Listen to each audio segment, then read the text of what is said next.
Welcome to today's Optics Ready Debates. My name is Theodore. My name is Tadej, hello. And today we are going to discuss about different types of red dots. We received really a lot of questions regarding different types of red dots and which type is better suited for which kind of use. And today is going to help me today to shed some light into this pool of questions. So if I would start, what are the basic three groups of different red dots, let's say, based on our categorization on our webpage? Well, today we have here, as we can see, three types, as you mentioned it. Full tube red dot sites, small tube red dot sites, and reflex sites. These are basically the three major groups of red dot sites. The full size, we could say medium or small size, medium. But they're both tube red dots, and then the reflex. So if we go from optical point of view, what are the differences?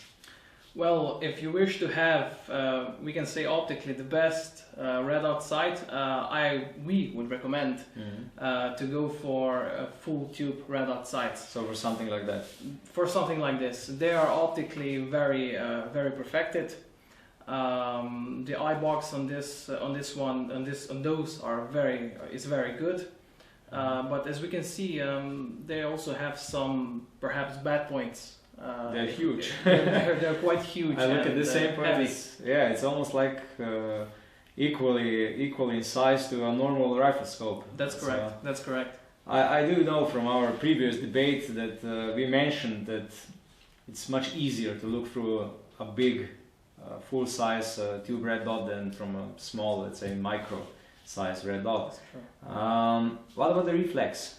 Reflex optically it's completely different, and if we look at the form factor, we see already that the reflex are completely different than both of two types of tube red dots. But what about optically? Can they be compared? They can be compared. Exactly, they can be compared. But there are also some bad points we might mention regarding those reflex sites. For example, if one of those full tube sites, perhaps it fares better in harsh weather conditions. If, for example, if this one falls into snow, you can quickly. It's hard to clean it. Right? Yeah, I know, because the diode is in here and it reflects from the glass on this part. So if you get snow inside or water, it's useless almost. Then you have to clean it, everything. While with both of these two, you just clean the front and the rear part, and you can use it. If we go on to the optical properties, which you mentioned, perhaps the definition of the dot on this reflex site is a bit, we can say, a bit more starburst. Starburst. It's not so clear. It's not so fine adjustable dot. But it's also quite versatile in terms of mounting. You can really mount it on basically any. And it's very light. It's very light. It's very compact. Yeah, this can be also mounted to pistols and on any kind of rifles, because they're so small, light, and there are so many different mounting solutions for them. You are not able to mount something like this on a pistol. This is something it would look really strange. And as far as I know, the dot size in this reflex red dots are a little bit bigger than on those. So you can probably get 2 MOA dot on any of those, but it's quite hard on the reflex dot to get such a fine dot. Usually they're around 4, 3.5 and onwards. So for pistols, this is coming, I would say, in fashion in the last couple of years. More and more people uses red dots on pistols. Basically at the moment, are the reflex dots the only one for pistols, or you can mount anything else also on pistols? No, you can, basically yes, you can only mount them on, you can only mount reflex sights on, it's the most suitable to mount reflex sights on pistols. If you mount this one, for example, on pistol, it's quite hard to mount it, and it also looks very bulky. And it's too heavy. The balance of the pistol goes.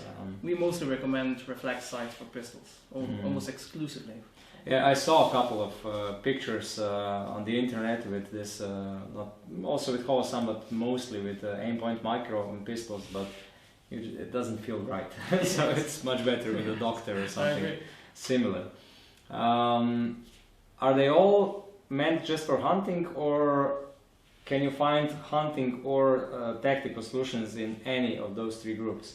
It's funny that you mention it. All of these three, even if you take out the we can say the differences between optical differences, and so they are all meant for hunting and for tactical or professional usage.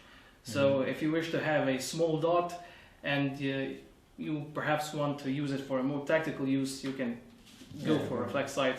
Just the same. Shield, shield is just the same. You see that it's a reflex sight. The window is not much bigger than a doctor, but you see that the housing is so much stronger, so much robust. It's meant for professional use. It passed the torture test. Yeah, I saw on their video when they put it on a string and drove it around with a car. So it is definitely a tactical reflex, of course, sight. And normally in this category of small sights, you have an Aimpoint Micro H1 and H2, which are completely hunting dedicated, and also from Holosun you get a whole array of hunting and tactical small size tube red dots. And also in this category we know a lot of well, now Holosuns, and also from Aimpoint more famous the Comp M4, which is a full tube red dot sights. And on the other hand you also have the Hunter series from Aimpoint. I know also that I don't know if they still produce it, but Bushnell also produced this form factor for their red dots. It was 1x26 or something like that.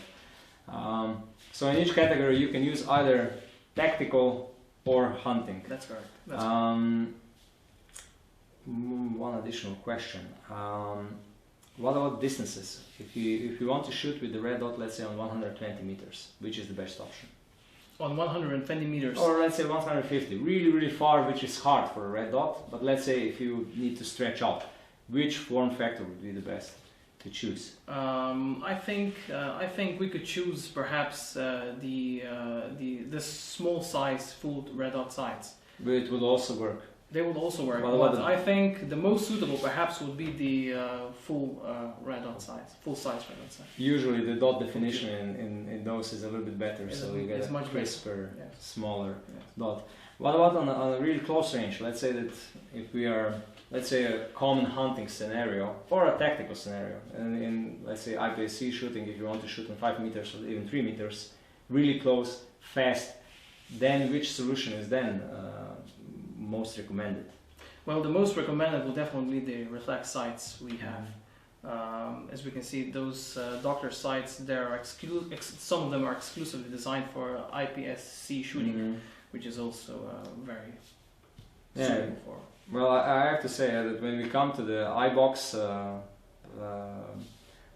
well, the dilemma, which one has the better eye box, which one is the least sensitive to the eye position, the reflex dots almost always win, because you can almost look like diagonal. You still see the dot. Yeah, and you still see the dot, and you're still able to shoot. While with this tube red dots, it's a little bit harder. Well, the full size, they have a really good red dot, the eye box, because you have a huge window, but still not as good as the reflex. So basically, if I do the summary, for really close range, reflex sights.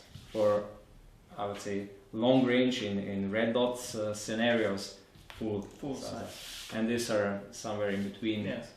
They cover all the grounds. That's correct. I think we covered most of the questions. Thank you for watching. If you have any additional questions, I'm sure that we forgot something, please send us an email or use comments in this video. And normally, please subscribe. Take care.